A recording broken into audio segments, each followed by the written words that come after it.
PWI 500 for 2022 has just dropped, everyone. The 32nd annual, edition of the PWI 500. Well, we're going to be looking at the PWI 500. There you go, Roman Reigns at the top spot of the PWI 500. So I'm going to click off of here for a second and go all the way to the number 500 spot and start from the beginning.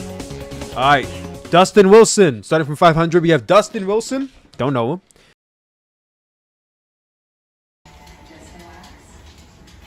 What's going on, Marty? So much, bud. What's up? We're filming a documentary. Huh? We're filming a documentary. Alright. That's right. On Dustin his rise to superstardom.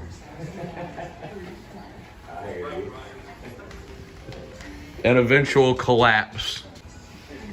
So every year, Pro Wrestling Illustrated comes out with a list ever since, I believe, if I can cheat real quick.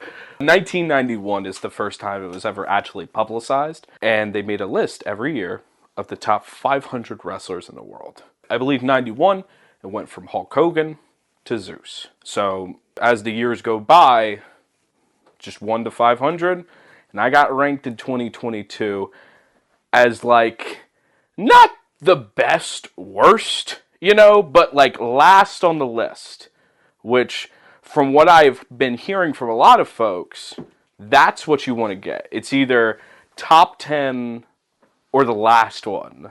My name is Big Dustin Wilson. I was Pro Wrestling Illustrated number 500 in 2022.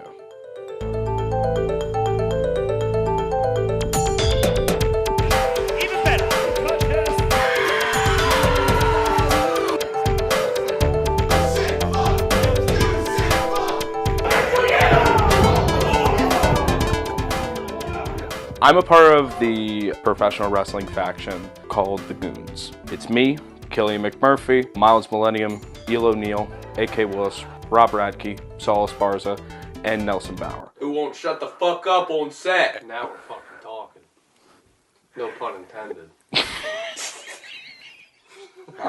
You wanna sit here, bud?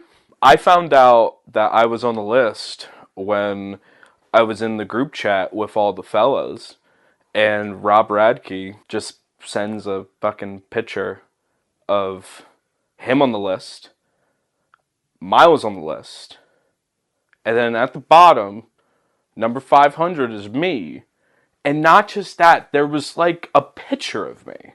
I literally threw my phone. I couldn't I couldn't take it. I just chucked it. What significance does that position mean to you? I wasn't even thinking about the significance of the number 500.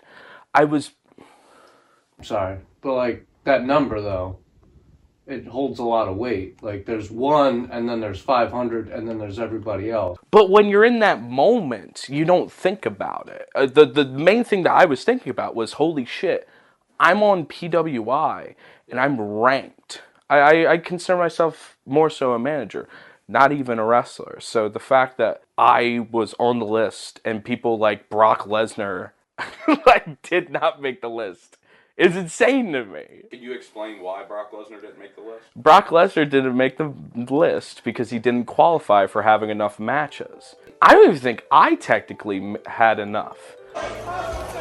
Still a different guy. Oh my God, look at it.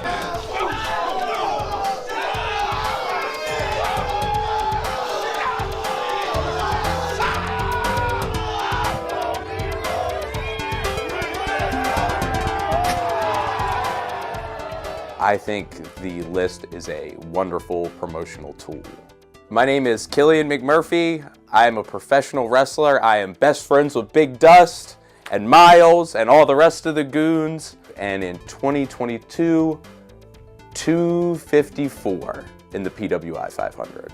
The concept of the list is just cool. The top wrestlers in the world. What little wrestling fan that obsesses over wrestling video games and having a big roster wouldn't love to have a collection of the best wrestlers in the world? That's a cool concept when you think about it. Oh, to me as a performer, it meant the world almost. It's actually like being recognized for all the hard work, all the pain, all the hours, all the sacrifices that you have to make. That's something that people can't take away from me. Like, I'm sure you've seen, like, looking at the 500 list, like, there's a bunch of people who, like, don't work anymore. You know what I mean? Like, wrestling is like a quick flame. This was their chance to make history, and like somebody mystically stumbles on the online, you know, whatever March or April issue that it is, and stumbles over it and looks at 391. They're gonna see Eel O'Neill, and like, you know, maybe they'll look me up. Hopefully, I'm not dead. Everybody wants to read their name on the list. You know, everybody wants to read their name. Everybody wants to open the magazine and see their name in one of those 500 slots. Even if it doesn't mean anything to you personally, you know, it's got to mean something to you professionally to see it. I knew Dustin would make the 500. I had been saying Dust was going to make the 500. And I know what everybody's thinking. Oh, Killian's fucking full of himself. Killian's talking crazy again. Oh, Killian's got it all figured out. I'm fucking serious with this one. Big Dust, 500, PWI, big old pitcher, deserves a spot. Have you not seen the stuff that he's done this year? It gives me like perspective, because I'm like, just seeing all my friends on it, I'm like, okay, we can all get on it. I said, hot damn, fucking right. Like, I think it's the right call. So, I found out that I was on the list. The first thing I did after like picking up the phone and like collecting myself was call. Now that you're ready to film? No. Chris Nelson, Nelson Bauer. Interview, take one. What's the title? Being 500. Being 500. Nelly Bowie here. Beat him quick, because I don't get paid by the howie. Honey Mustard right here. What about the tag team? You are the Saskatchewan superstar, the Maple Leaf miracle, the awesomeness of Ottawa. Nelson Bauer, Canada's greatest hero. I met Dust in high school. Well, me and Logan were bullying people as they were coming into the class. And we saw you and did a Dusty Rhodes impression. And then, no, we just said, look, it's Dusty Rhodes. And then you went, Dusty Rhodes, baby, and did a whole fucking gimmick. And we were like, I like that guy. And we were just friends after that. Like, especially at the time, we were watching so much wrestling together. And that's kind of like how we bonded, was wrestling. I ended up getting into wrestling. I went to Mark Harrow's school in his little barn in his backyard. And I was like, I gotta bring Dust here. Didn't think you were gonna do it at first, because sometimes you like to, like, yeah, I'm down for that, and then like, kind of like, don't do it. But then you did, and then you just kept going, and then, now look at you, goddamn star. Coming back to wrestling, I just want to hang out with my friends. Don't stress yourself about it. Yeah, I don't have to like worry, I'm just doing it for fun, which is why I started doing it, for fun. Yeah. But I got burnt out way too quick. There was just all this pressure. And I was just like, this isn't fun anymore. And then you start dealing with personal issues like alcohol abuse. And then it just like, it just starts to spiral. And then you're just like, I don't want to do anything anymore. I just didn't want to do it. Like, I still want to support my friends, but I just didn't want to go to training. I didn't want to go to matches, didn't want to go to shows. I just wanted to drink, to be honest with you. It kind of took over my life for a while there. So that was a tough one. Going to therapy and learning why I did it and like how hard I went at it. But yeah, we got a system in place. You can have certain days. It's moderation. What's your plan? Give me like your short-term coming back plan. Get back in the ring, get rolling again, get training. And then step one is to get booked. That's the fun part. I don't know where I want to do it. That's the thing. I don't know where I want that match to be, that first one, you know what I mean? I don't know where I want it to be. And then once you get the first one, the ball kind of starts rolling. But yeah, we'll see what happens. I'm excited. I'm pumped. A lot of people have been 500. A lot of interesting people have been 500. My name is in a long list of people that are like talented and also, to be honest, odd. What if I try and fight every single 500 person and mark them on the list and cross it out one by one? It stemmed from that, like, oh, why don't we film our exploits along the way and see like what the number 500 spot means to these people? If you don't get ranked next year, or if you get ranked higher, like what does that mean? The end goal of everything I'm doing right now is to be number 500 again. Because you're looking at this list right now. Not one person has done it twice. And everyone wants to say like, oh, this is the mark list. This is the list where it's all kayfabe and everything. But I personally don't give a shit. I am all for little, like, meaningless accomplishments. I want that niche shit. 2-time 500 ranked wrestler. That's a fucking niche accomplishment. What are you doing today? Today is the day that we go to fucking war. We're fighting Joe Rules at UWC. Joe Rules was number 500 in 1997. 2 months before the list came out, I was born. This motherfucker was ranked 500 before I was even like after.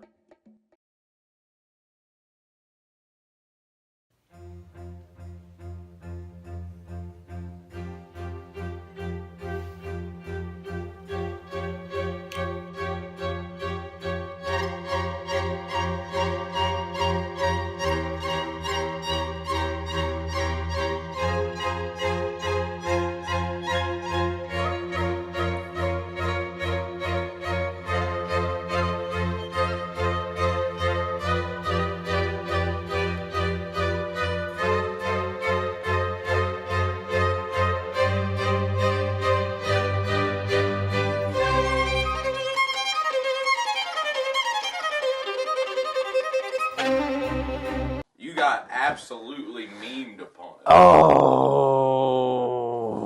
it was so fucking good. Alright, so it's about 9:30. We're at Dick's now, gotta get some knee pads. It's what, January 7th? Dust has no idea that Killian and I have planned, instead of him and Dust versus Joe Rules and a mystery opponent, it's actually me and Dust versus Joe Rules and a mystery opponent. This will be my first match back, which is crazy.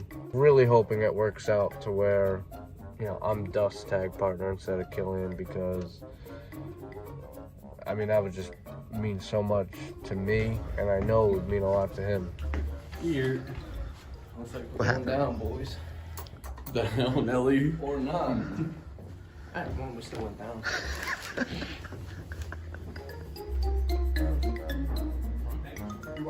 Big part of professional wrestling that they don't talk about is how important it is to figure out how to get in the fucking building.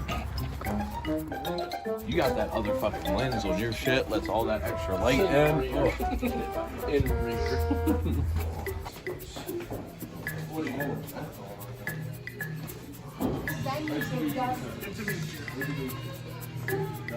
How are you? Hey, good to see you. Good to see you. How you been? Good. You ready for tonight? I am. Let's go. Best 8 minutes of your life. Ladies and gentlemen, my name is Joe Rules, PWI 500, 1997. I'm the greatest professional wrestler of all time! What's your involvement with UWC? I am the honorable president and former heavyweight champion, Joe Rules. I'm a nice guy now, but behind the scenes, I'm the booker. You know, I put all the matches together and bring everyone out here and get it all set up. Do you know what year in your professional career that you got 500 at? I want to say about probably 5 or 6 years in. I remember exactly how I found out about it. At Pennsylvania Championship Wrestling out of Reading. The promoter there, Blaine DeSantis. I come into the building, he just comes up to me with a big smile on his face and puts his hand on my shoulder. And then he told me, you know, you're number 500 this year. And it was amazing, because I've read the PWI 500 since the first issue came out of it. Like, someday I'm going to be on that list, I always said. Not only did I make the list, I was number 500. That's what the people look at. They look at number 1, and then they look at number 500. From that day forward, I became the answer to the trivia question that no one's ever going to ask.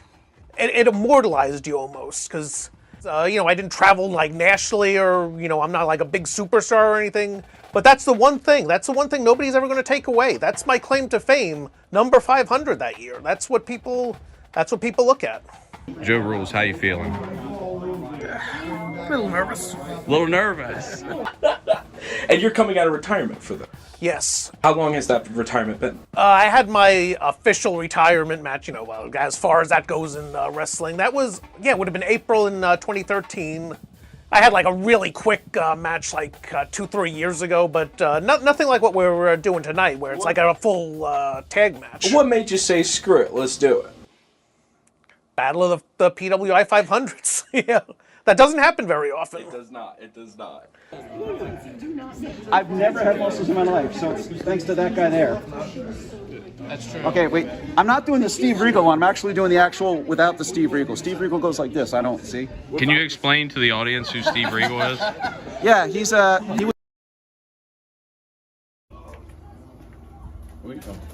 Huh? This is not. Film, save your shit. Oh.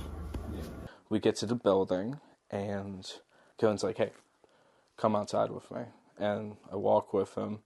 Miles starts to follow. Killian goes, don't follow. He don't even know.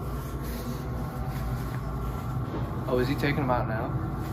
I hope. I gotta get geared up now. Oh, shit. Killian and I had that in our pocket for probably at least a month. We were on the phone and we joked about it. And then I sent to the group, like, I'll kill Joe Rules. I'll beat up Joe Rules, put me in the match. And we're on the phone and we're like, wait, should we actually do that? And it kind of like clicked, like, wait, we could do that. We could get away with that. I know Killian has always kind of had some, like, issues. Baby Rocky. Oh, I got issues, huh? Okay, Killian's always had issues with his back. I have 3 degenerated discs, but that was also like in 2016 that was diagnosed. 2018. So I probably got more now. Oh my gosh. Because I'd be getting body slammed on the fucking floor. Let's show that right here. Oh, that gotta hurt. He tells me this whole thing. My back, I don't know if I can do it. I don't want to, like, disappoint you. I'll do it if you really want me to. I'm so concerned for my friend. And I go, let's talk to Miles. If Miles says no, we'll talk to the other gentleman in the match. Andy Bivens. See what he thinks.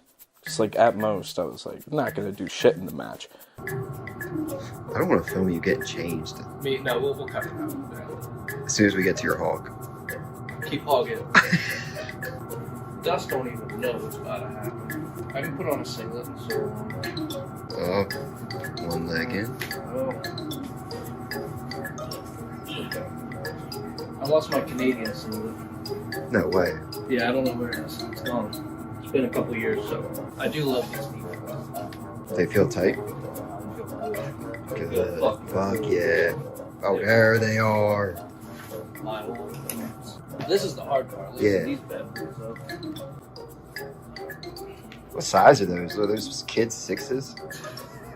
Last match I was in, I didn't even wear the boots.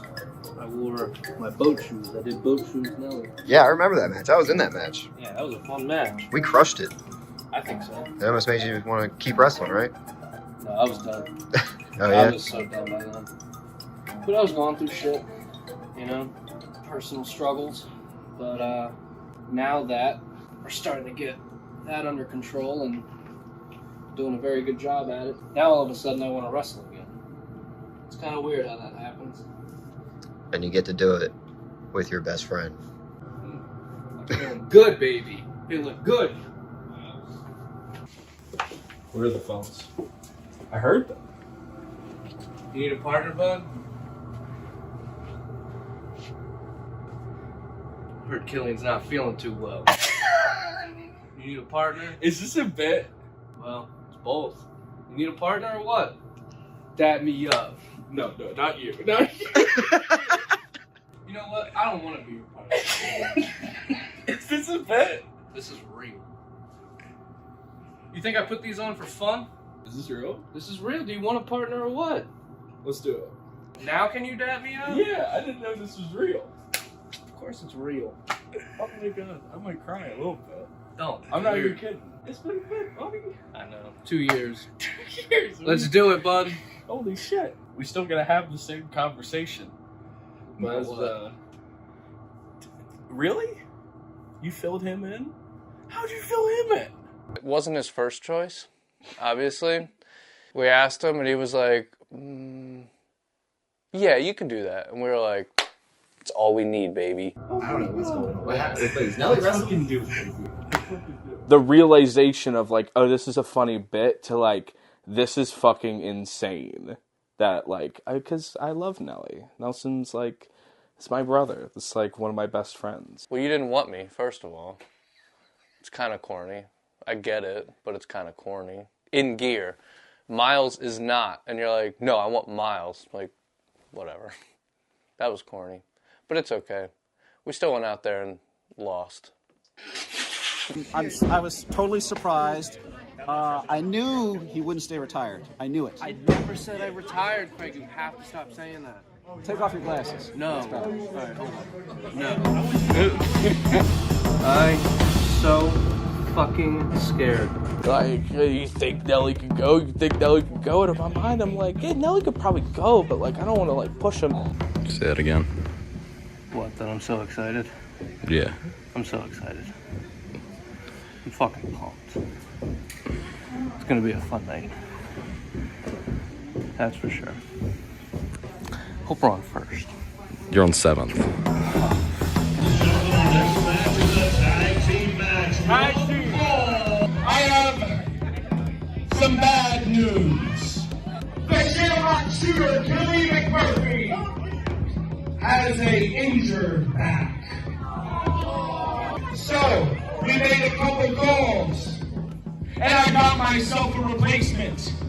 While he is not on the PWI list this year, the next year he will, and the next year he will, and the next year he will. Ladies and gentlemen, my best friend, Nelson Howard!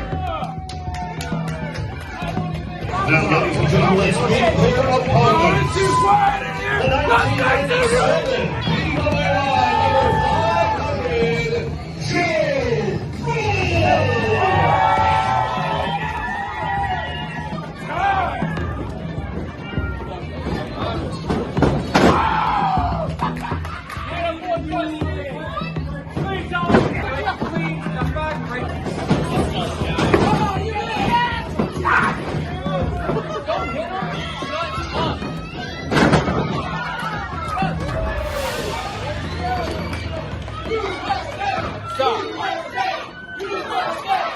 How do you feel like you did? Not bad. Bivens actually called, like, he was the face and he called everything.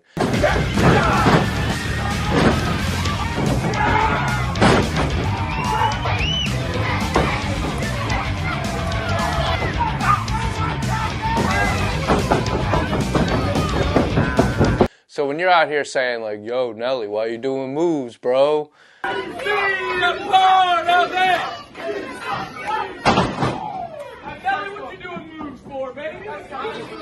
I didn't call that. He called that. Oh, here it is! That's moving the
What are you blowing up for?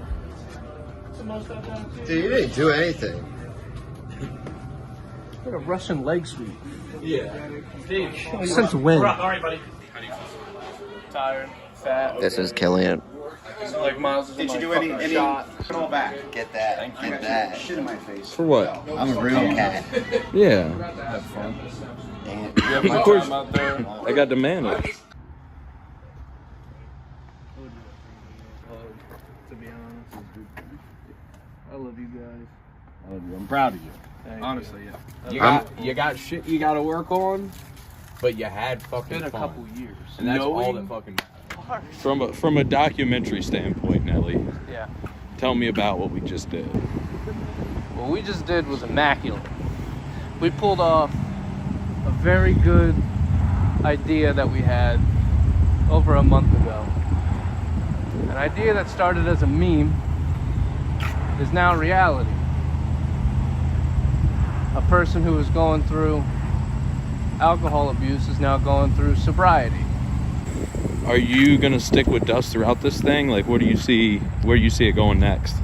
See what going next? Like the documentary? No, the being 500 story in general. Like, I hope do you he want gets to? on it next year. I hope he gets 500 every year because he deserves it. Until then, are you gonna like keep doing these matches with him, or you could like, what's your idea? Whenever the goons need me, I'll be there. We'll see what happens. The year has just started. We got a lot of time, baby. All right, let's smoke this blunt.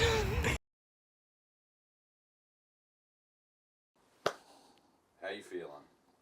Honestly, gonna keep it real with you. I'm feeling a little. What's the word? What's the word of the day? Disenfranchised? Papa's gonna be the first person that we were gonna do on this tour. We were gonna do a no ring in Buffalo. Show got canned. First things first, I want to apologize. I'm going to have to postpone Buffalo this weekend. It's been a lot. It's been a lot of things going on. Yeah, I totally get it. I figured I saw that you had a lot of shit going on. So Yeah. Then kept trying to get it happening, tried for it for Mania, and like, I don't want to sound like this guy, especially on my own doc where I'm providing my own platform to speak. Just feel fucking out of it sometimes dealing with it. In wrestling, you have these ups and downs, and I recognize that. Sometimes you're going to be hot, sometimes you're not. As a person who's on the side of creating everything, it just kind of sucks sometimes. I saw you write all the names on that promo. Yeah. I don't know where you fucking are. Becoming a wrestler, I wasn't into wrestling at all, so I didn't know what it meant. And that might rub people the wrong way, these guys that live their life, eat, sleep, breathe wrestling. I don't give a fuck. Fuck you. I was just like, oh, that's cool. I'm the 500th best wrestler on the planet, according to 10 dudes and maybe one woman at this time. Did they have any women writing for the wrestling magazine at this time? Yeah, I know it was a boys' club for the longest time. Talk about fucking patriarchy. We don't want to get into that, do we?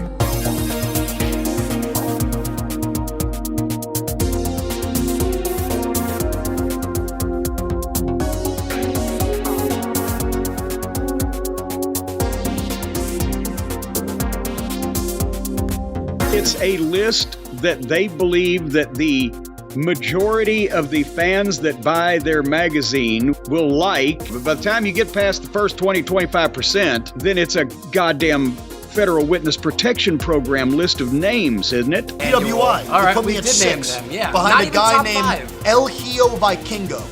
Can you name me 2 El Hijo Vikingo matches? I could go on and on. Everybody knows who the best is. If you went on social media the day it got dropped, everybody was saying that either me or Cody Rhodes, an old running mate of mine, should have been 1 or 2.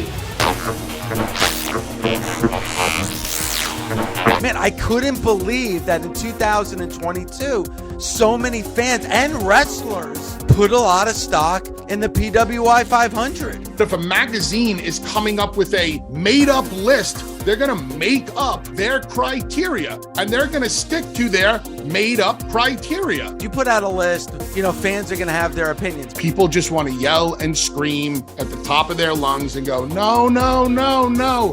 My guy should be number one. There's the little part that says wrestling ability, but no offense to any wrestling journalist, what do they know about wrestling ability? Don't take that personally, because big picture, what the fuck is wrestling ability? Is it your ability to draw? Is it your ability to get an emotional investment? Is it how crisp I do a fucking back bump? I've submitted for several years, never made it. This year is the year that I've worked the hardest, and it's the year I made the list. So whatever work you think it is, there's no coincidence there. There's two classes of people who complain about not being on the list. Number one, people who may have gotten, I guess, what we want to call snubbed. I'm not on this year. I think I'm gonna fucking riot. The other class is a whole lot bigger, and those people are the people that, as I said, wouldn't make a PWI 5,000 list. Just try to get on it, and if you can't get on it, then do better.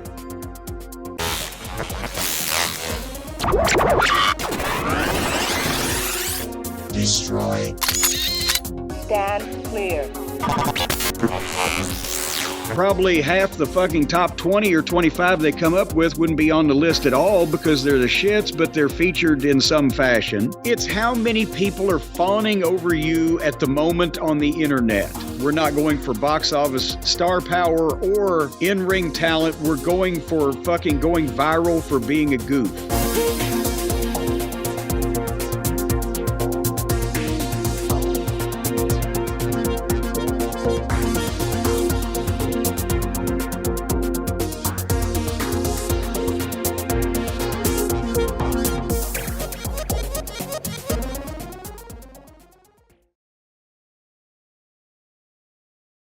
I haven't been on it like the past 2 years, 3 years, whatever the last time I was on it, whatever.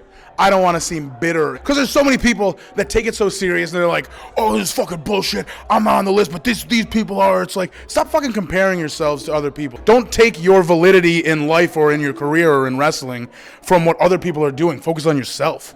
Why does it matter to you? Do any of these people know that wrestling is not fucking a sport of fucking valor and fucking not? What do you, it's fake. Don't take your validity in life. Don't derive it from a list of what these other people think. Don't let their opinions weigh on you more than your own. Dude, I ripped my pants. Oh shit, you did it! Just spoke about this Nice. Okay, wait. So the first time I was in the PWI 500, I believe, was 2002. No, I'm sorry, it's 2003. That's what it was. 2003 was the first time because I started training in 2001. I had my first match in 2002, and then I was in the PWI 500 for the first time in 2003. The first time it happened, it was really cool. My mom and my older brother went out and bought the magazine so they'd have it, and it had the whole like APW, da-da-da. I was called Psycho Seth back then. I hated the name. I really despised it. And it was really cool the first time. But what winds up happening is after the first time, it really does lose its value to you emotionally, and it becomes this thing that unless it's like your top 10, it doesn't really matter, especially when you realize how arbitrary it is. First of all, it's really hard to find 500 wrestlers. So a lot of guys are just going to get sort of put on the list to fill space. When I started out, if you sent in your $35 and your bio, you were in. It didn't matter what else happened. Your career didn't matter. What you'd achieved didn't matter. If you were actually a wrestler, didn't matter. You just had to have your biography filled out and then your $35 and you were in. The comparison I'd made at one point about the PWI 500 is it's similar to losing your virginity.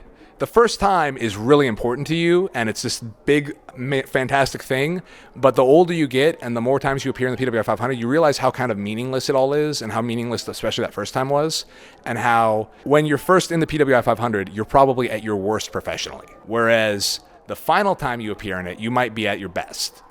And it's always going to mean more to be at your best and to have people judging that work than to have people judging your worst work. And while there are certain people like, your obvious, your Dean Malenkos, your RVDs, your guys who are in major companies that were known, there was a little thought put into the order. For the most part, it becomes arbitrary after maybe the top 25. At that point, you'll see a lot of weird, like tag teams are almost always next to each other, regardless of what the individual accomplishments are. They'll usually put them a couple spaces apart just to sort of give the impression that there's real thought put into it.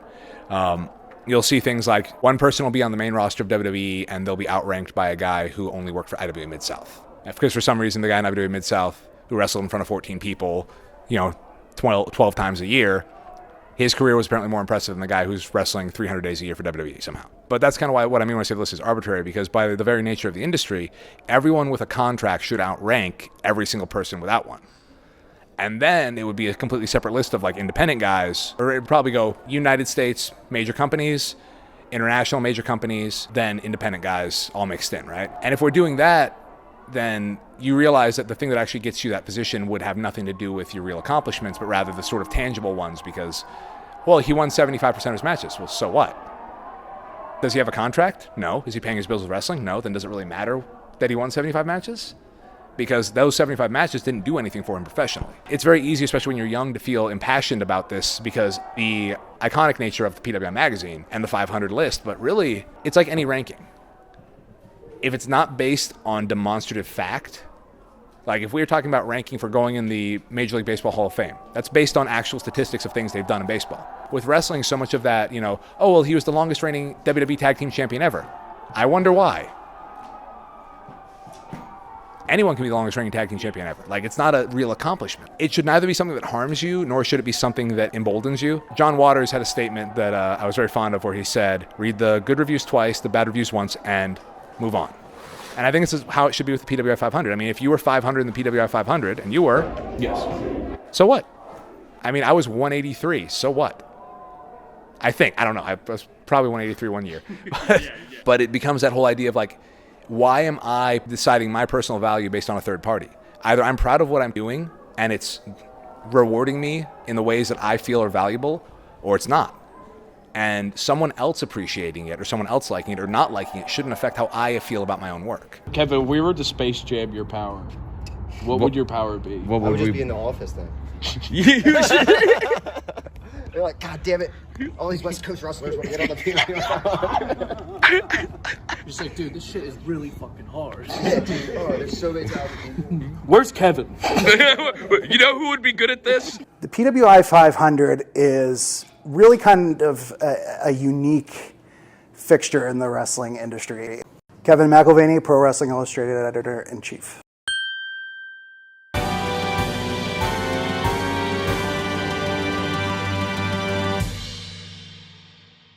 I've been full-time editor-in-chief of PWI for the last 3 years. The magazine that goes back since 5 years before I was born. We used to have this big staff of writers. Now we're kind of spread out. I'm the one guy in the office trying to sort of keep it all together. Sometimes against my will, being the face of the organization. I grew up reading PWI, The Wrestler, Inside Wrestling, Sports Wrestling Review, basically anything. This is a ranking that tries to measure it by some, supposedly objective standards, but we have criteria. We try to look at things in terms of, wrestling as a sport, where wins and losses matter. And a lot of people think that's silly for some reason, but I'd argue that it's actually really important. Anytime you hear someone talk about a wrestler, not being ready for a position, or this person didn't win enough matches yet. Watching wrestling for decades and thinking about it and debating about it on the internet and with our friends, we think that we're above this supposed kayfabe metric, and no, it influences everything all the time. And the PWI 500 is kind of the annual zenith of that, I would like to think. Can we get a guest referee for this? One of the editors. I have heard criticism that we are regionally biased, or that we don't rank people from such and such area, the West Coast, I don't know, Canada maybe. These are areas where in the past, when we've noticed that or we've gotten those complaints, we've made a concerted effort to pay closer attention, to try to get writers on the ground in those areas that can talk about those wrestlers and what they're doing. In some cases, somebody feels that we're not seeing them because they're in a certain area. It's because they're kind of limited to that area. And if we're not seeing them show up somewhere else, if there isn't video being circulated of that, where, it's streaming somewhere or available on an iPay-per-view, to use a very old term, maybe there's room to step out and get in front of us a little more. So I think it goes both ways, where we can do a better job of noticing these different areas and reacting to them, but also I think it's important for the success of the industry itself and wrestlers working in different areas and promoters booking different places. Do what you can to get different eyes on you. Almost could say he was trying to do the safety dance. Everybody look at the pants. No more, none of that. All right, no more. Pants! pants! Just look at WWE, WCW, even AEW to an extent. Do you think professional wrestling is just like inherently East Coast based, like East Coast bias? Do you think like by nature? I think there's something to that.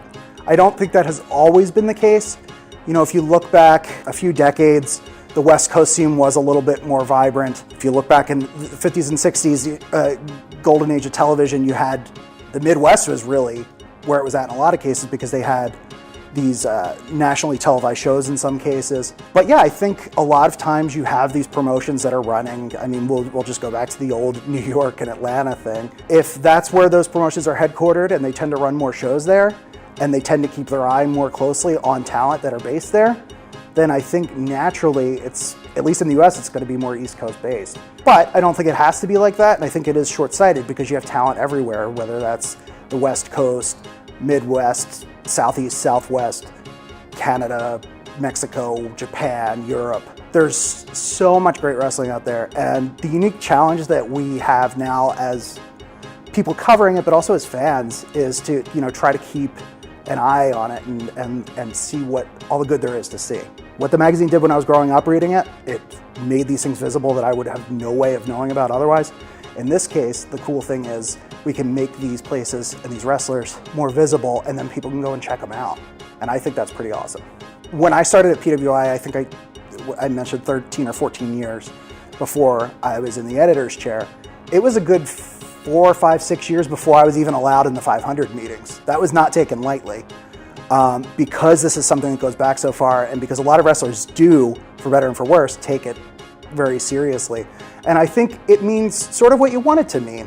Someone like Cody Rhodes, I know he's talked in the past about that being a big goal of his, to be number one in the 500. Kenny Omega, when he was number one the most recent time, he spoke to the magazine about, you seek to win the admiration and respect of the fans, of your peers, but also just people who are supposed to take this 360 or 5,000 foot view of the sport. Essentially, that's what the 500 is. And you could argue we do it well or we do it poorly, but it is a metric for that. So it is what you make of it, I think. The top 100 really is pretty prestigious. We do spend a lot of time figuring out who's going to be in the top 100. But the top 500 outside of that top 100 is easily the one we will be the most deliberate about, because there's sort of a significance to that spot, not just being the last one on the list, but usually someone who is in that spot, it is because we want to single them out in some way. Whether they did something that was like really unusual, humorous, or, I mean, to use a word that maybe I shouldn't, gimmicky.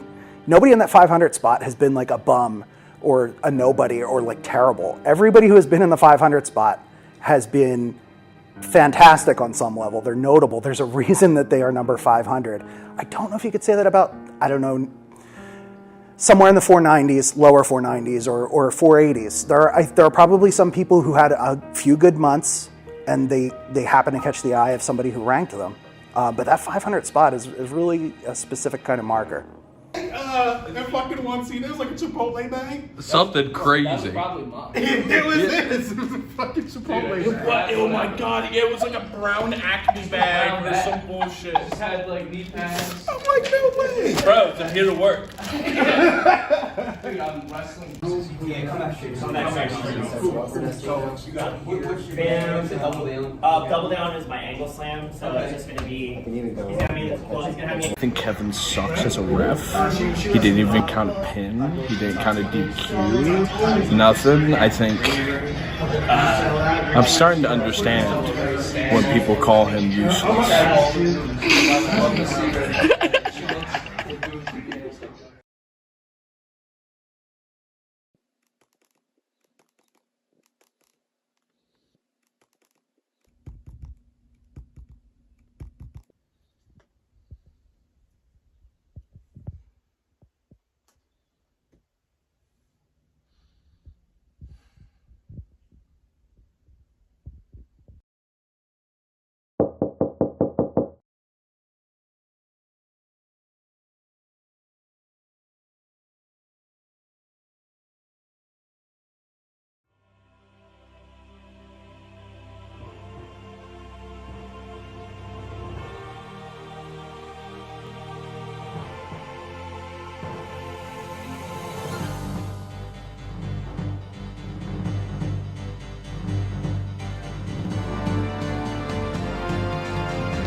We have just arrived at the Rusty Rail Brewery. It's a beautiful location. I was kind of stunned. We're gonna sign Nelly up for the big goddamn fire jerky gauntlet. Inferno gauntlet. We're gonna hope we're gonna win that, and then we're gonna have the press conference. We're gonna have fun.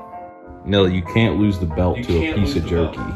Yeah. It's just a piece of jerky. It's literally dried meat. It's just a piece of jerky. It's literally dried meat. We're gonna put this championship belt on the line against the jerky. Okay. So if you lose, the jerky gets the belt? Yes. Okay. That sounds fair.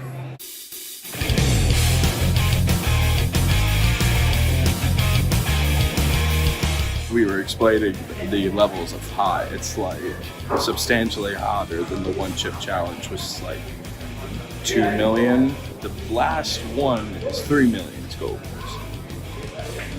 Nelly's got to work tomorrow, so let's hope. Let's hope. No drink of any kind allowed during the challenge. Gloves are recommended. Oh, fuck.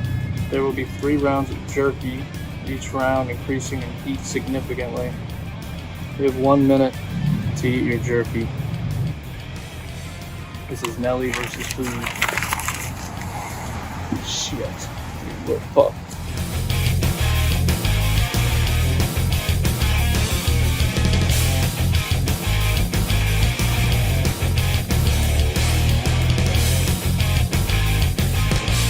Are you nervous now? Yeah. Get up there and do some heel work. Who wants to challenge me for this title? The ECWA Legacy title. I'm taking on Bad Johns, who want to take on the Bad John Jerky. Who wants it? Who wants it? We got one guy. We got one guy. One guy, all right. This guy! Nelson Bauer defending the ECWA Legacy Championship. Where's your mindset at right now? I'll be honest with you. This might be the toughest challenge yet.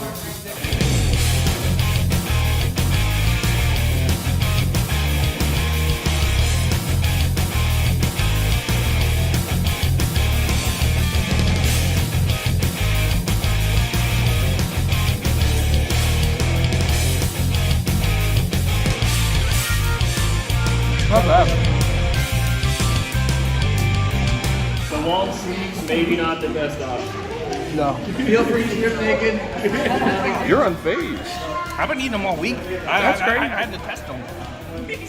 That feels like cheating. Oh boy! This ain't good. Somebody get that boy, Buck. Oh, he's out. Buck right there. Buck right up. Go, Nelly, go! Go! Nelson Bauer, can we get your thoughts on the contest? Get your thoughts on the jerky? I just find just alright my lips. You did so good.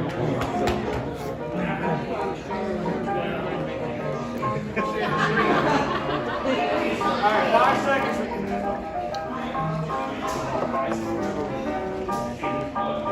Still the champ, baby. I ain't seen nobody beat me for this. I need more milk. Hey, why are you drinking milk? You didn't even do the challenge. He loves milk. I just love milk. He loves milk. I'm just a milk guy.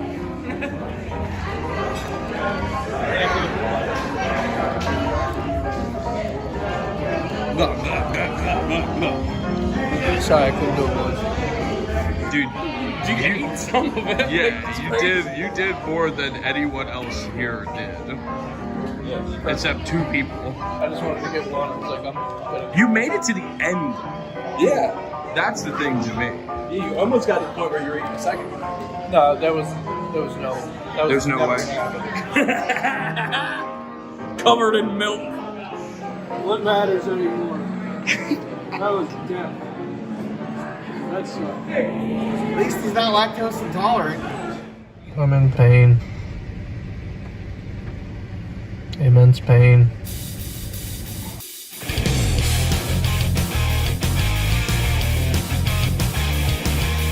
Ladies and gentlemen, this is a press conference, which means we are going to open the floor for questions. This is for Mr. Glamrock and Mr. Dust. Yes. So you guys are fighting for PWI ranking supremacy tomorrow. Mr. Dust, you were 500 last year. Mr. Glamrock, you were 500 1999. How do you guys feel going into this match tomorrow? Hey, thank you, bud. It has been an honor to be your Mr. PWI 500, the only one that has ever mattered. PWI Mr. 500 1999. The last of a millennium. The most powerful rockin' PWI 500 for the next 22, 23, 24, 25, forever years.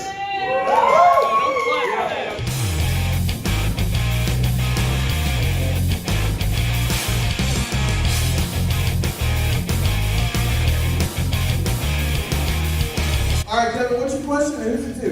Is that dude sitting on that dude's lap? Are you upset he's not on your lap? Be honest! Cheap seats, hey, cheap seats. Come up here, Toots. Get on your motorized scooter and get up here. Your AARP's gonna run out by the time you get up here. We got one question. Who the f can drink these beers quicker?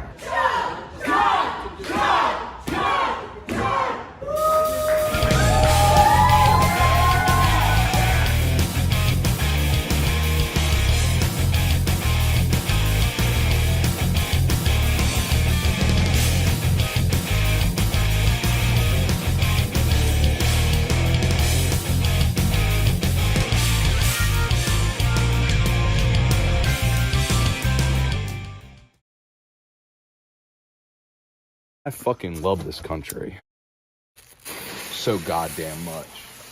God bless America. Land that I love. You stand beside her and you guide her through the something and the something else.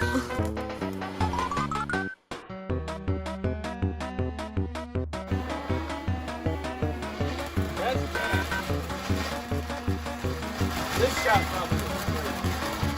I need something to walk this down.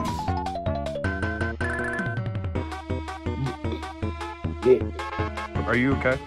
Absolutely.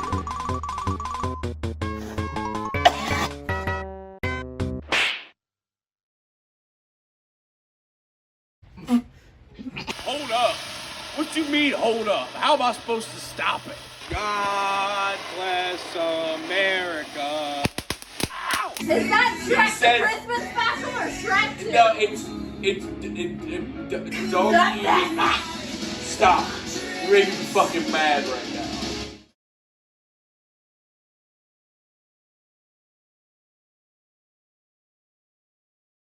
We're gonna go on a parade.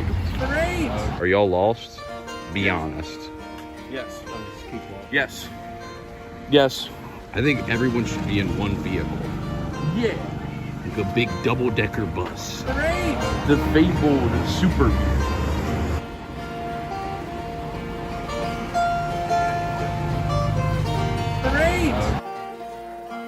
I'm gone away, and it won't be long. I'm gone away, and it won't be long. I'm gone away, and it won't be long. Just sure as that train leaves out of that mobile yard. Just sure as that train leaves out of that mobile yard. Just sure as the train leaves out of that mobile yard. Feds. Just sure as that train leaves out of that mobile yard. Just sure as the train leaves out of that mobile yard.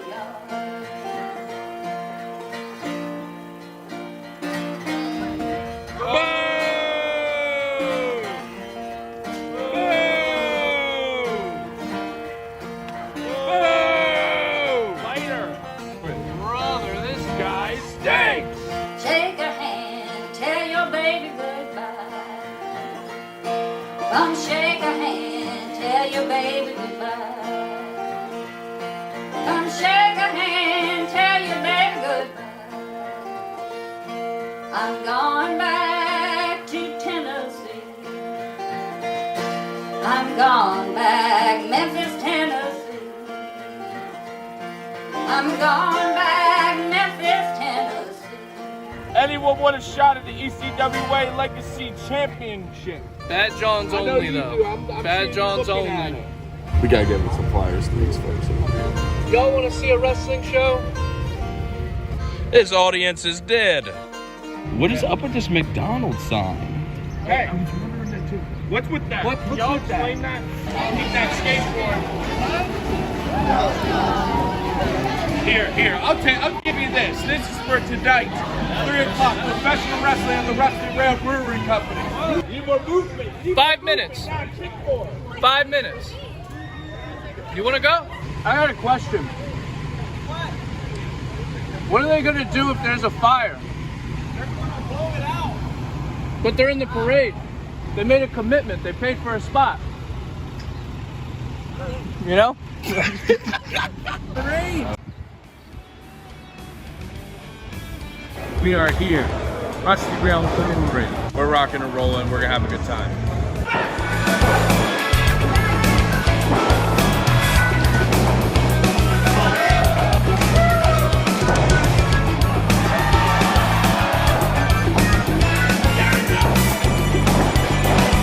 Did you notice my knee? I may have hurt it in a 5-minute match. Ain't that some shit?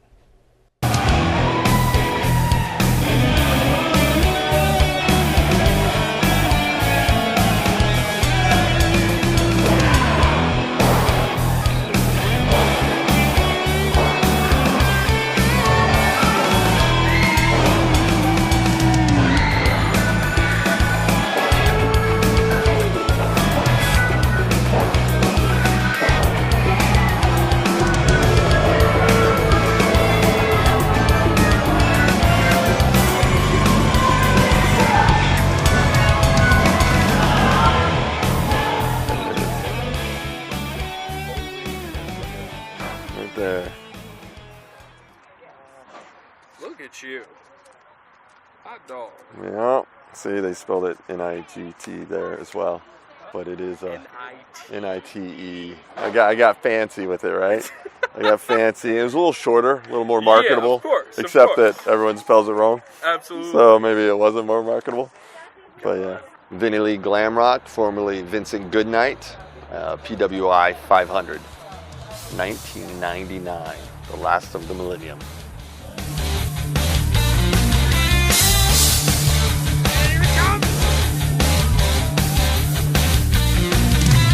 Just checking it. I always, when I started out, I took notice of what companies were in PWI.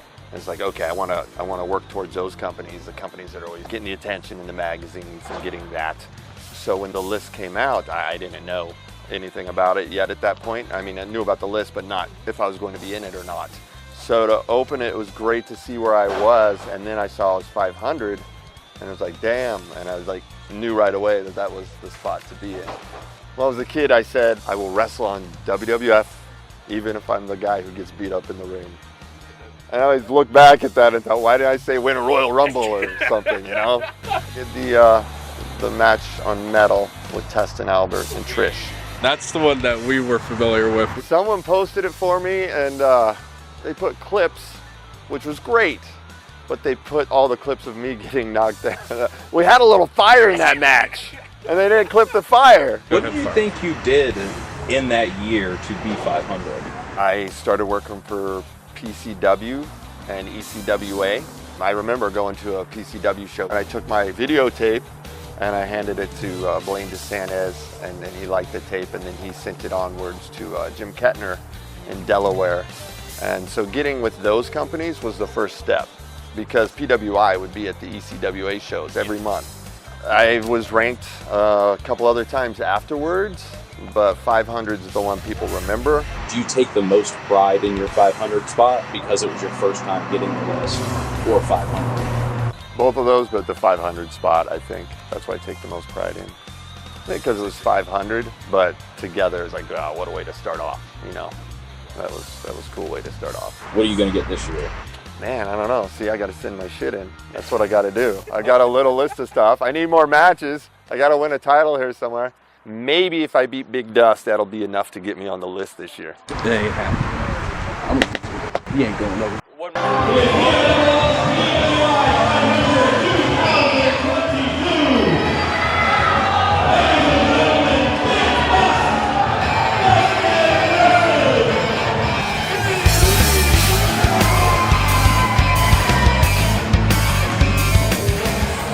Couple matches away from Vinny Lee Glamrock. We got a simple match called. I think it's gonna be fun. I'm a little nervous, but it's like it's that good nervous. So we'll see.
Just got done the match. The crowd had a good time. Gotta learn to breathe a little bit. Gotta know to not start like blanking when things don't go my way in a match. Like not exactly playing. I gotta learn to keep it up, keep it going. You know, I had a good time. I think it's a learning experience. That's always, and I'm gonna. Let's keep getting better. This is me with a fan. Hey man, thanks for taking some time to meet with me. I'm doing my Make-A-Wish. I bought the VIP pack for $500. You get the kiss, right? Yeah. Wait, he said we could get. Wait, no. It's a kissing package. Alright. Yeah. Are we red or black?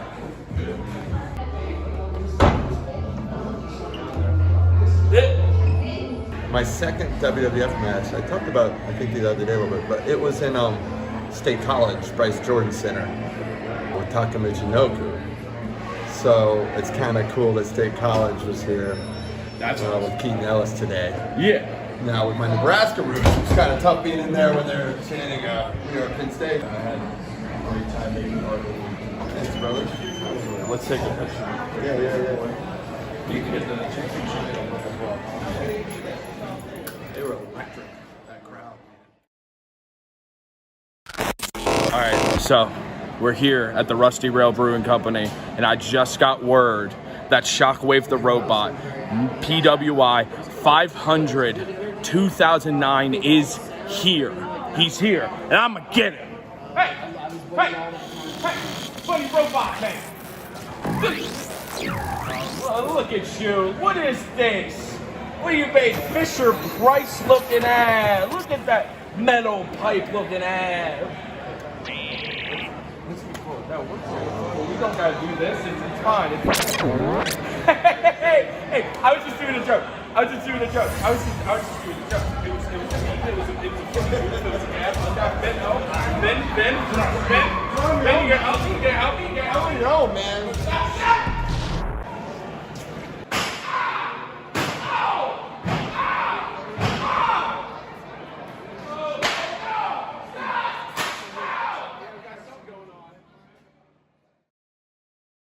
Watch this, watch this, watch this.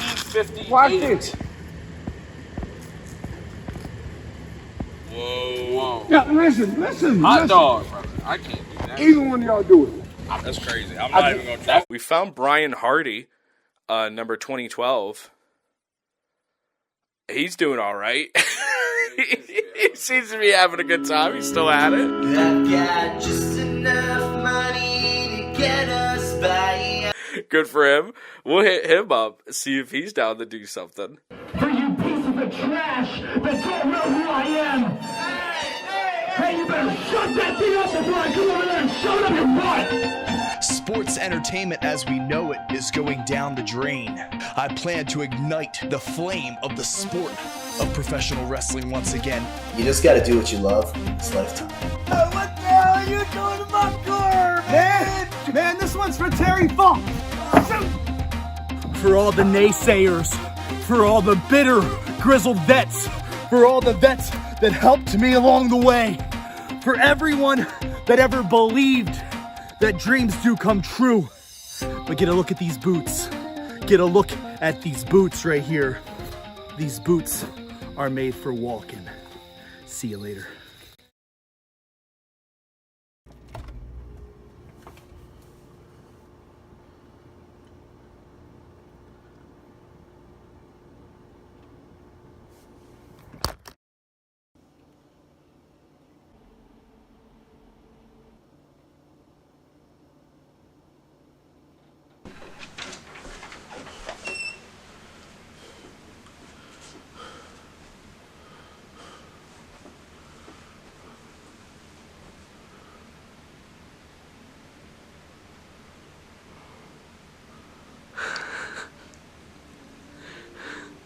I've been in contact with the promoter for 1CW, probably the biggest indie promotion in Delaware. Honestly, very special to Dustin and I. 1CW is where we started the Goons, and I know that 1CW has a relationship with Brian Hardy, who was the 2012 PWI 500. So I hit up the promoter for 1CW, got their schedule from somebody else, figured out a date that would work for Dustin. Hopefully it works for Brian. But we'll clear it. He's not calling, I just forgot what I was going to say. So I followed up with Carlson, and I pitched him the idea with details and the specifics of the July 8th date.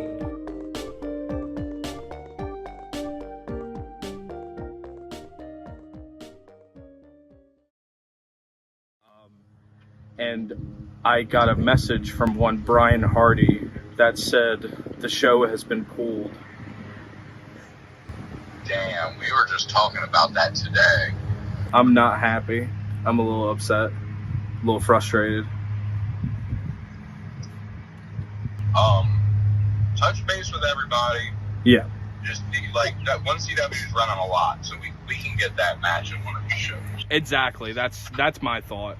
The whole Brian Hardy match got fucked. The Brian Hardy match was originally canned. It was originally scrapped. The owner of the venue had a goddamn stroke. My God. That's absurd. So...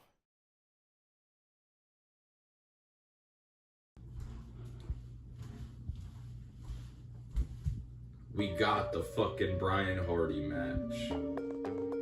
Word. September fucking 9th. He's available. 1CW's running. We fucking got it.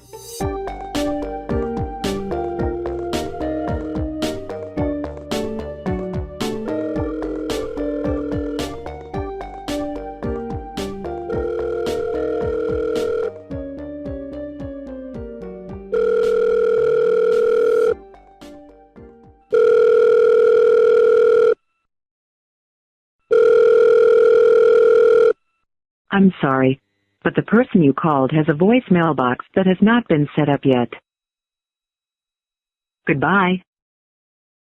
I just tried to go pick up Nelly and nothing.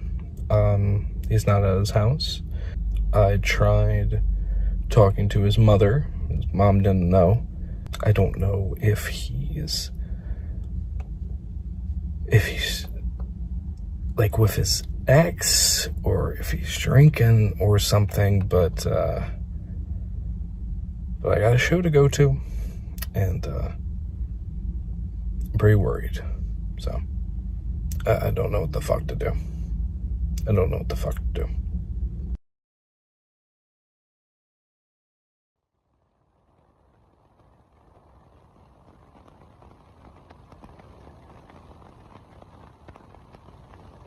I wish I was coming with you with better news, but sadly, I just had a pretty crazy health scare. I won't be able to make this weekend, sadly, and I deeply apologize. I'm just trying to get everything figured out with my my body first.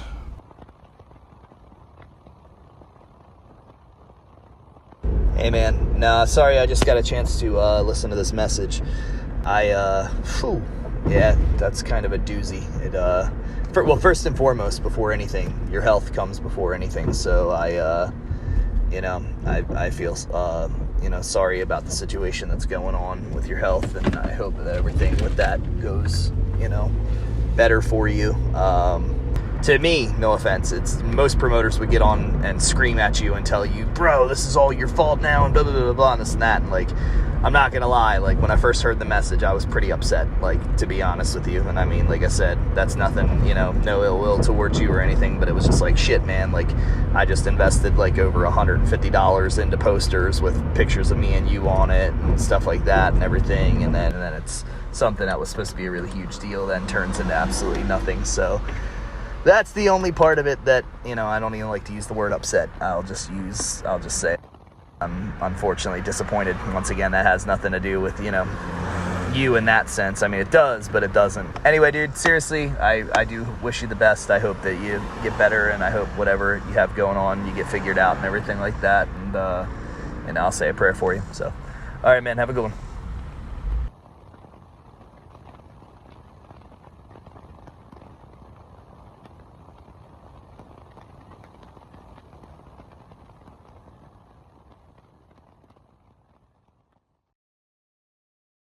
How you feeling? Me? Feeling good. Your journey has had a couple of hiccups, a couple of bumps in the road, correct? To say the least. We had a show at ECWA, and you were asked to come do a pre-show match, correct? Possibly, maybe be in a scramble. Killian just put in a good word for me. I was excited to maybe do something on the card, even in something like a pre-show scramble. At least you're getting your face out there, your name out there. What happened?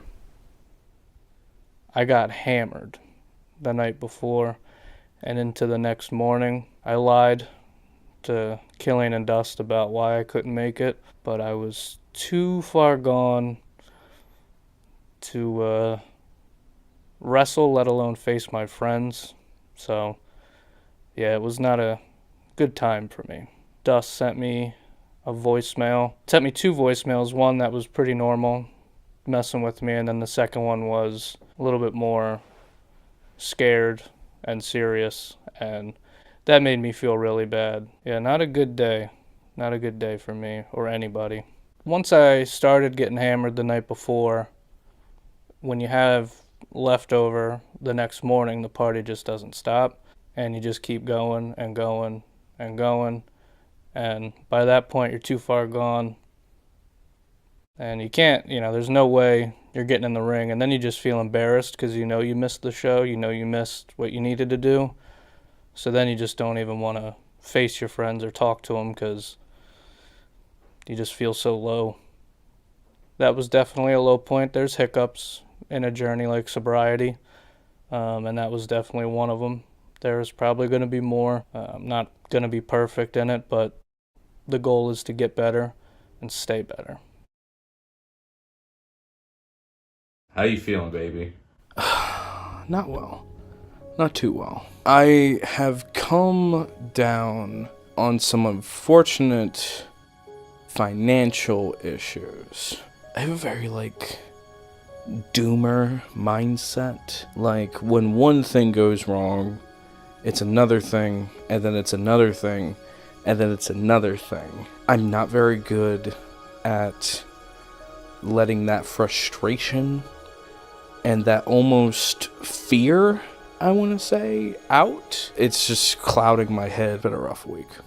It sucks because I'm trying to promote and I'm trying to put out good content, but my mind is just all over the place on these 80 other issues, and I'm finding it difficult to talk to people about the issues.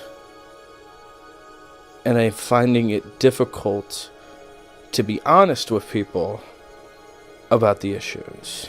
I'm starting to worry about my future and my place in wrestling. Not even just wrestling, just media in general, like what I want to do. I mean, I have all these lofty goals of wanting to be a performer in something great, but I'm scared that I have made too many wrong decisions, and I'm scared that I'm heading to a place where I must stop.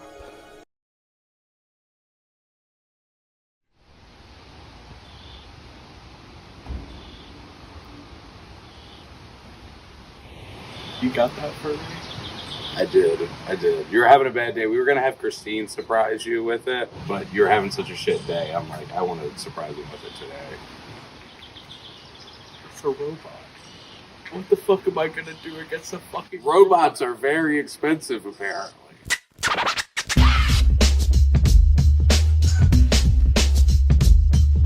I hit up ECWA and I said, if I paid for it, would you be interested in doing one of these matches for the Dustin being 500 angle? And almost immediately Ryan, who I owe a lot to in general, was like, yes. Yes, I would love to. So I threw out some names, and one of those names was Shockwave. And Shockwave the robot got back to me. People want to see Dustin versus Shockwave. Like, whether it's Twitter, whether it's the fellas, whether it's you watching this right now, people want to see that match. Funny robot. So, like, I'll pay it. I don't care. I have a lot of money. I'm very wealthy.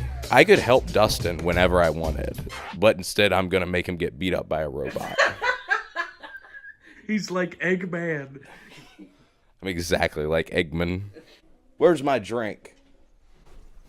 I'm also a bad influence on Chris. You don't think I'm a bad influence? I'll cheers to you not being a bad influence. Bro, cheers to that, bro. That's gang. This has been a mess of a talking head. I've heard that Shockwave is a bit of a diva. I'll say this right now. And I said it to Ryan, and I said it to these motherfuckers when they pulled in today. If Shockwave acts like a little bitch day of, and does anything that gets on our fucking nerves, I will not pay him and tell him to. I thought it was a really positive interaction. I like the guy. The first match we're going to talk about is Big Dust taking on Shockwave the Robot. And this is a battle of top 500 ranked wrestlers in the world, and it is Big Dust's main goal in life to take on every single wrestler who ranked at number 500 and defeat them in the squared circle. Man versus machine, Big Dust, Shockwave the Robot.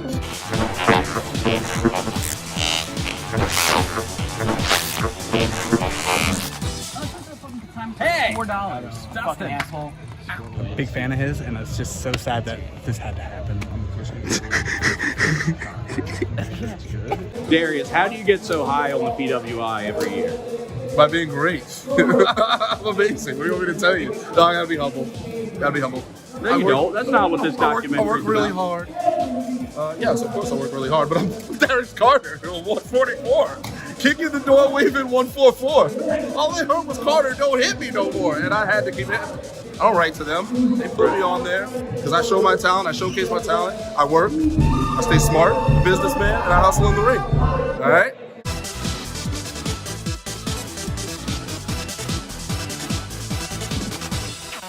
We are going to ECWA Night of Unusual Matches. Nelson is in the King of ECWA Battle Royal. Killian is going against LA Vin for the ECWA Legacy Championship.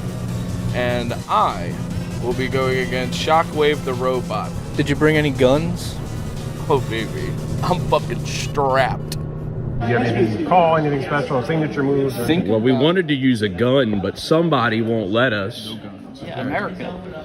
America's taken away. He said it's because of the children.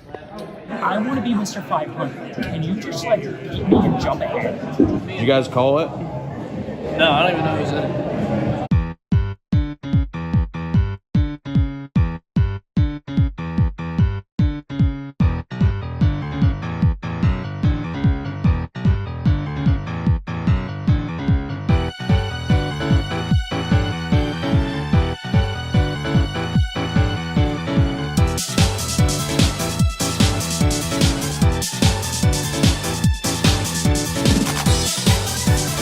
And there goes Killian's protege out of the ring that quickly. Shoot me off.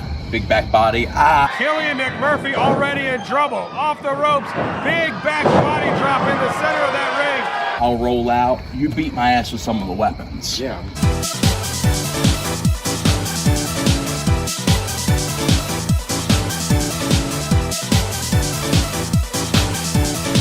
Shoot me off and give me a hip toss. That'll be Nelly's cue. Nelly will come out with the chain. And then you'll go over to him and you'll be like, what the hell's your problem? And he pulls out the ticket. Okay. And he shows everybody the ticket.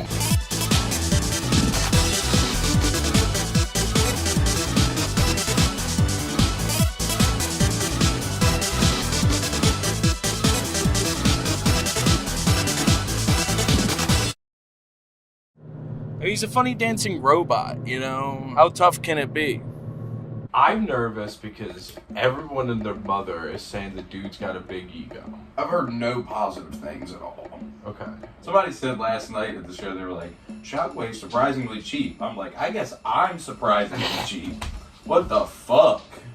I'm just hoping from the perspective of what I'm doing tonight, none of that applies to putting together the match. Right. I'm not expecting him to want to do like flippy shit or anything. Of course, yeah. He's and I expect him to like look at me and be like, okay, I know what I'm getting into. It just depends on like what it looks like. Yeah, and what he wants to do. Yeah. Yeah. I'm sure like dance spot in the beginning maybe.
I think the match went really well. The crowd really liked it. Everyone in the back really liked it. Mr. Ulala said very sweet things. And after the match, Shockwave, he compared me to like other like really insane comedy shticky wrestlers. And I'm like, whoa, that's fucking insane.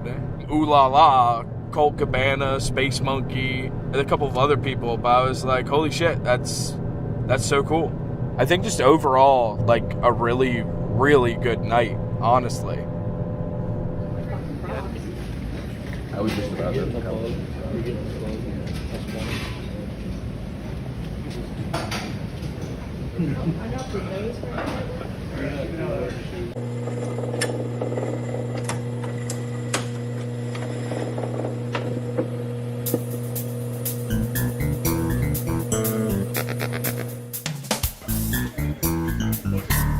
2018 in New Orleans when you were on that Ring of Honor Supercard of Honor show. Bully Ray grabbed you for a pile driver and said, I'll cancel this whole show. Were you scared he was really going to do it? No. As the authority, how are you feeling going into the contest? Yeah, just click.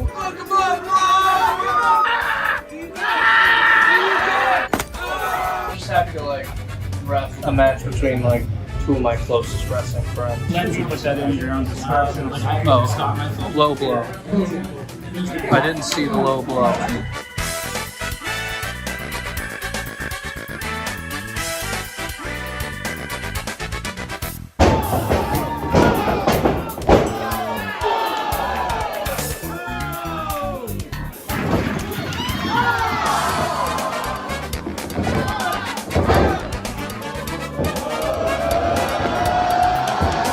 Hey Cheryl, how'd you like to meet me at the whoopsie bin?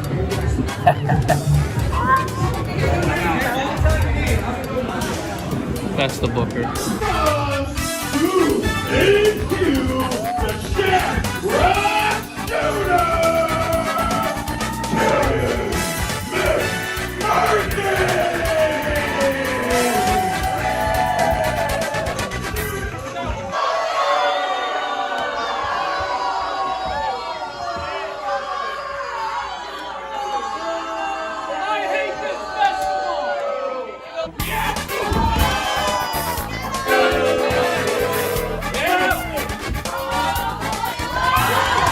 It's an important day today, because old Smellbird's back in action. Hello, I'm Smellbird, and I'm back in action. Nervous, but excited. Done 2 matches since I've been back. They haven't been advertised. This is the first advertised. And look out! What is Bauer doing? Oh no! Bulldog into the exposed knee of Killian McMurphy. Oh no! No water in the pool! I think he just lost 3 inches off of his height, Jordan. Oh my god. Okay, so we might have lost to the Diamond City War Machines after the beautiful and sexy debut of Bud the Stud. It's time, Jordan! Welcome to Wilkes-Barre! I come out here with this beautiful body and I can't get nothing done. But next time, right? Oh, say can you see? That was so hard not to laugh.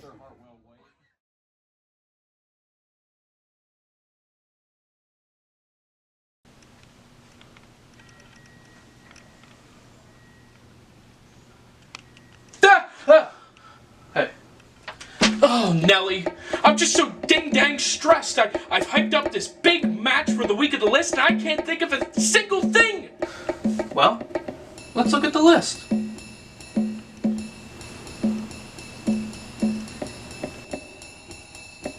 Ooh, 2008, Kurt Angle. That's Kurt Adonis. Who? Okay, 2005, Nick Nemeth. Who? Oh, this is worthless. There's nobody good.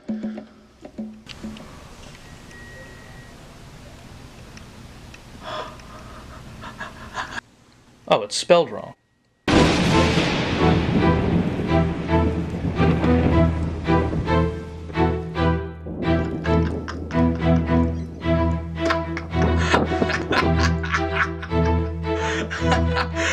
It's perfect! Zeus! Why didn't I think of this before? Well, what are we gonna do? Am I supposed to just grab this evil Latin spell book and find the perfect spell that turns you into the size of this 2022 San Diego Comic-Con exclusive Ultimate Edition Zeus action figure? Just doesn't make any sense. No, you idiots! We're gonna use this evil Latin spellbook to find the spell to shrink me to the size of this 2022 San Diego Comic-Con exclusive Ultimate Edition Zeus action figure. Okay, that makes sense. Alright, Nelly. I'm ready. Let's do this. You got this, bud. Ade due dambala. Give me the power, I beg of you.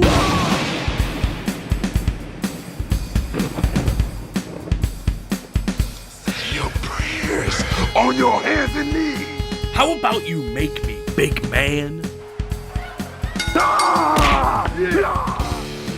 I am going to be Is that all you got? No! Put me down! Put me down! No! No!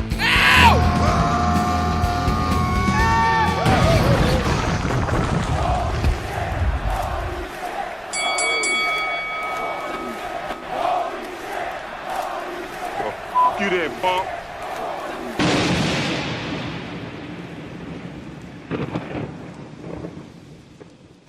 Oh, okay. Well, that could have gone better. Whew. There's always next year. Oh.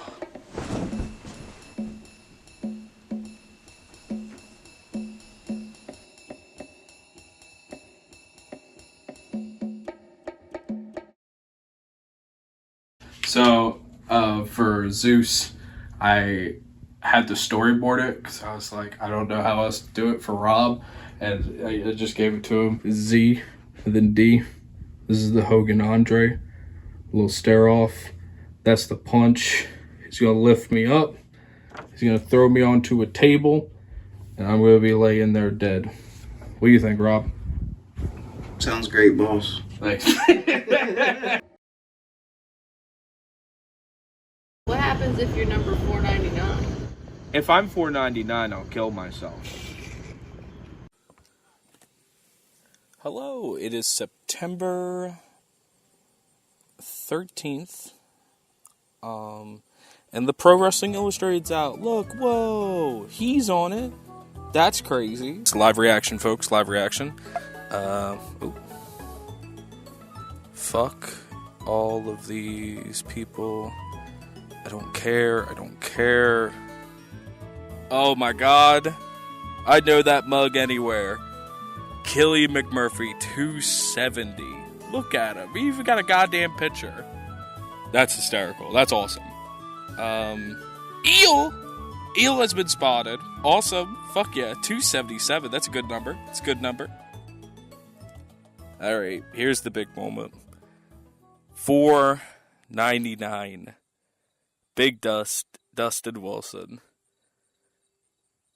Affable protagonist of Being 500, Doc. We got the fucking documentary mentioned on the magazine. That's insane. And there's number 500, Andre Chase! What? Is he like a goofy guy? Is he a silly young man? Yeah. Well, we can like try to bother him. Do we chase him? Do we go to the NXT Performance Center? There you go. Wait, do I have this in the shot with me? Bro, we've been smoking weed literally the whole documentary. Be somebody's. Be somebody's. Yeah, just documentary B-roll. So, I see you want to be Mr. 500. Of course. First and foremost, congratulations. Thank you very much. It's very prestigious. Yes. Unbeknownst to the wrestling world. But you wanting to be that, you really have to go through me.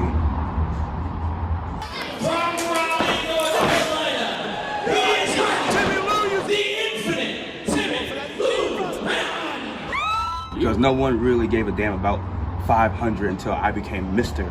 500. Hey, that's true. But, So all those people you've been challenging, the formers, don't mean shit unless you challenge and beat me. So,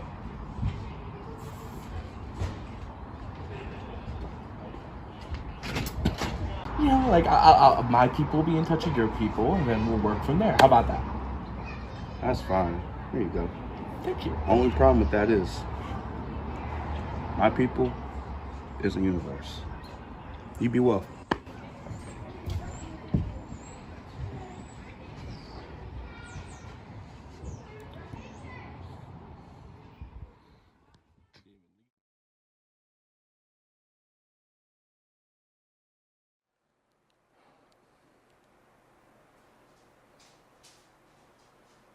Big Dust, Dustin Wilson, Pro Wrestling Illustrated 500, number 499, 2023, final interview.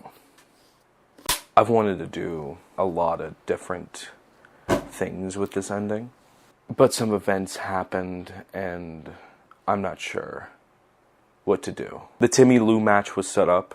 I was very excited. Apparently he himself was very excited, and that's a pretty fun part of the story, you know. Timmy is a very influential character in the story of the PWI 500. And leading up to the match, I won't lie, I was really nervous. My blood pressure was spiking everywhere I went. We were going to New York, and in New York you have to get checked up before you work. And I was getting scared that I wasn't able to, but I was really trying. And then the fucking company shut down.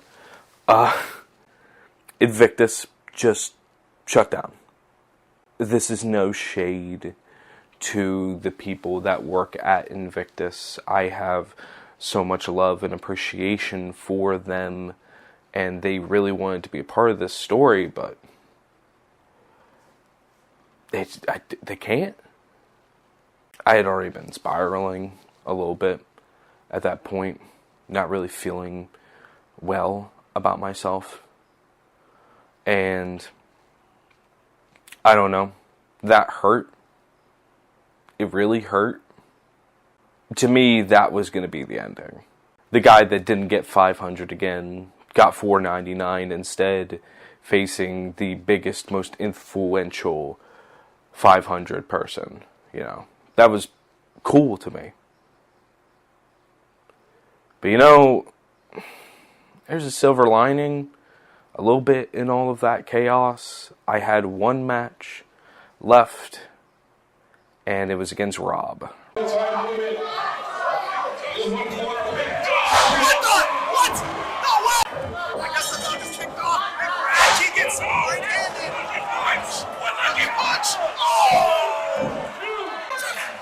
Bastard, man. He was ready all along. He's a liar. Big time psycho. Hey. Get him over here.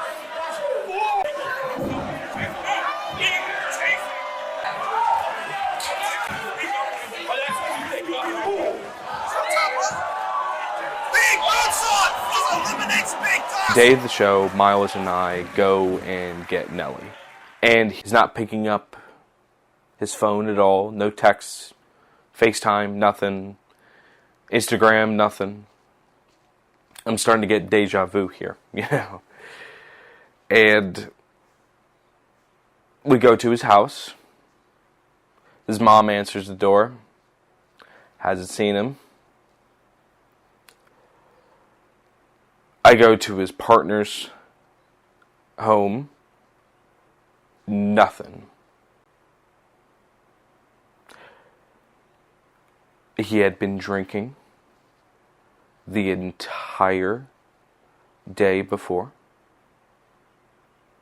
Or at least up until some crazy amount in the morning. I mean, he just no-showed. Nothing. Didn't text me for weeks. You know, I wish I could give him the ending that he deserves. Because I know he's a good person. And I know he's sick. And I want to help him. And I'm not trying to paint him as the bad guy.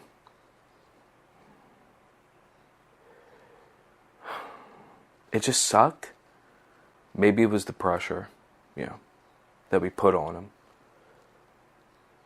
to be in this film, to be a part of this, to be in wrestling again, something that maybe caused him to start drinking before. I don't fucking know. I feel like I enabled this to happen. I feel like because of the pressure that I put on him, he fell back on the wagon.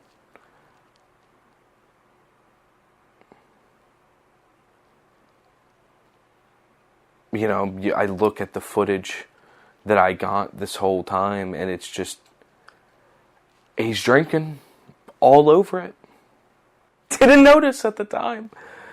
He's sitting there talking about sobriety with a goddamn glass of alcohol in his hand. I'm a fool. I helped him get to that point. I want to end this movie with a message of being hopeful, loving people, and the fact that the people that you surround yourself with will propel you up and help you with anything that you want, and you can do anything that you set your mind to. But that's not how I feel. At least right now. I feel hopeless. I feel disgusting.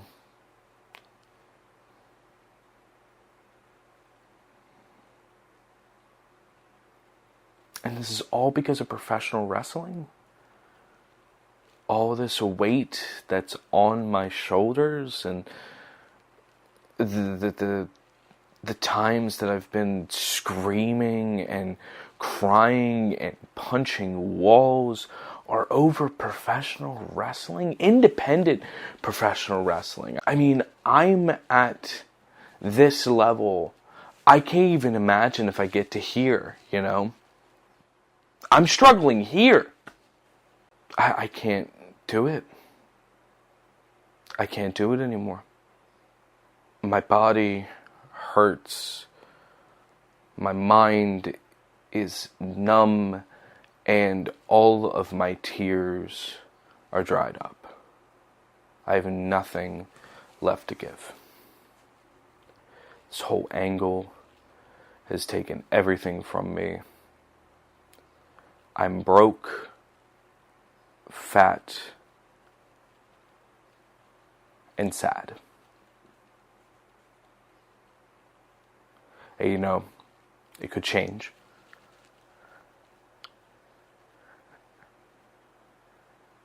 It could change.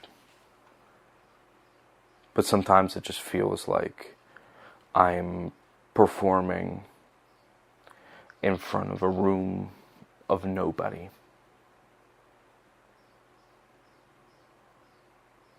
All eyes are on me, but nobody's fucking watching. Maybe I can find peace if I accept that. You know, just be happy with what I do, with the people I love. But sometimes it's difficult to do that.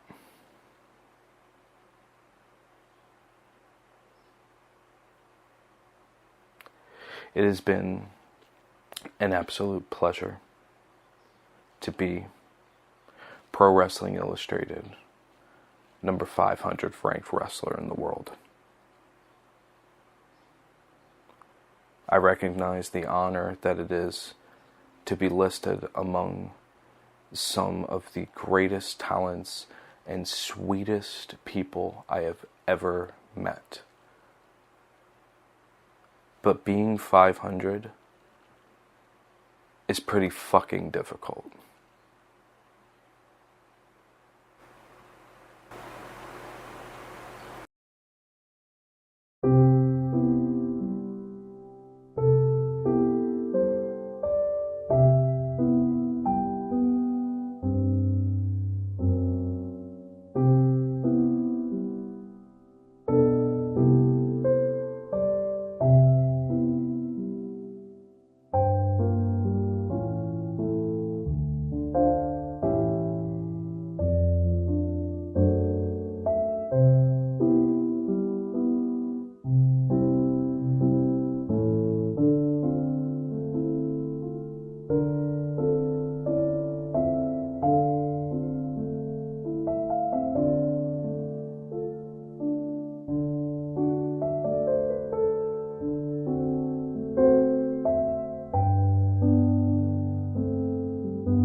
was good.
You don't want closure here.